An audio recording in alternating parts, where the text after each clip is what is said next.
भारत का सबसे लंबा 4000 किलोमीटर लंबा बॉर्डर बांग्लादेश से लगता है।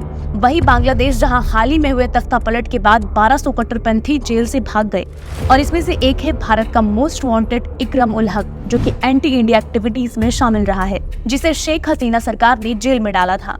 तो क्या नोबेल प्राइज विनर की सेक्युलर सरकार अब कट्टरपंथियों के लिए काम कर रही है? और यही नहीं, बांग्लादेश के सबसे पुराने अखबार ने साफ साफ लिखा है कि शेख हसीना के तख्तापलट के बाद एक हिंदू कम्युनिटी के ऊपर 1000 से भी ज्यादा हमले हुए और 2 दर्जन से ज्यादा मंदिरों को तोड़ा गया। तो क्या है ये असली चेहरा इस बांग्लादेशी सरकार का, जो खुद को सेक्युलर और लिबरल बता रही है? लेकिन इन घटनाओं पर भारत का विपक्ष और कुछ चुनिंदा मीडिया चैनल चुप है। जो विपक्ष गाजा युद्ध में बढ़ चढ़ कर बोल रहा था, वो आज खामोश हो गया है। क्या है विपक्ष की दोहरी राजनीति, जानेंगे इस वीडियो में। वैसे कुछ दिन पहले हम देख रहे थे कि कैसे भारतीय विपक्षी नेता, पत्रकार और तथाकथित बुद्धिजीवी गाजा युद्ध पर बड़े भावुक और चिंतित थे। लेकिन जब बांग्लादेश में हिंदुओं का नरसंहार हो रहा है, तो वही लोग खामोश क्यों हैं? बांग्लादेश में 5 अगस्त को तख्तापलट होता है और शेख हसीना की सरकार के जाने के बाद हिंदुओं पर बढ़ते हमले की घटनाएं सामने आ रही है। अब तो बात यहाँ तक आ गई कि वहाँ जिन्ना की डेथ एनिवर्सरी मनाई गई। यहाँ तक कि बांग्लादेशी की सरकार ने साफ साफ शब्दों में बोल दिया है कि दुर्गा पूजा पर प्रतिबंध लगाया गया है और हिंदुओं को टारगेट करना अब आम बात हो गई है। लेकिन इसे लेकर भारतीय विपक्षी नेताओं की चुप्पी सवाल निशान खड़ा करती है।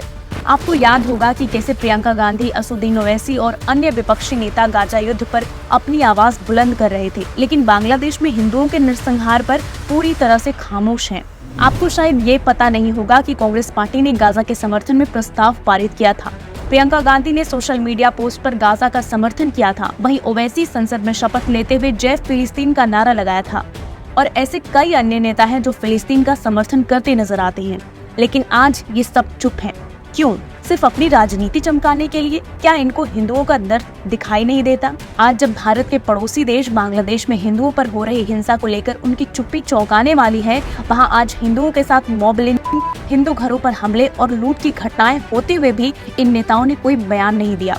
और कुछ तथाकथित पत्रकार गाजा के मुद्दे पर बहुत सक्रिय थे और अब या तो ये चुप है या उल्टा अपने प्रोपेगेंडा के तहत वहाँ की सरकार को सेक्युलर दिखा रहे हैं और हिंदुओं पे होते हुए अत्याचार को फेक न्यूज कहके उसकी अहमियत को कम कर रहे हैं। हाल ही में एक हिंदू लड़के की मॉब लिंचिंग हुई। उसका गुनाह एक सोशल मीडिया पोस्ट जिसपे सेव बांग्लादेशी हिंदू लिखा था।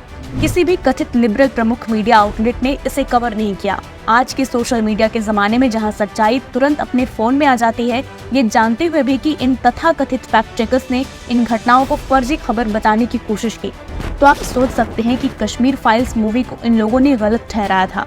सोचिए, जब आज के सोशल मीडिया के जमाने में सबूत होने के बावजूद ये लोग अत्याचार को गलत साबित कर रहे हैं, तो 1990 में कश्मीरी पंडितों के साथ जो हुआ उसे कैसे सफाई से छुपाया गया होगा, इसका अंदाजा आप अच्छे से लगा सकते हैं।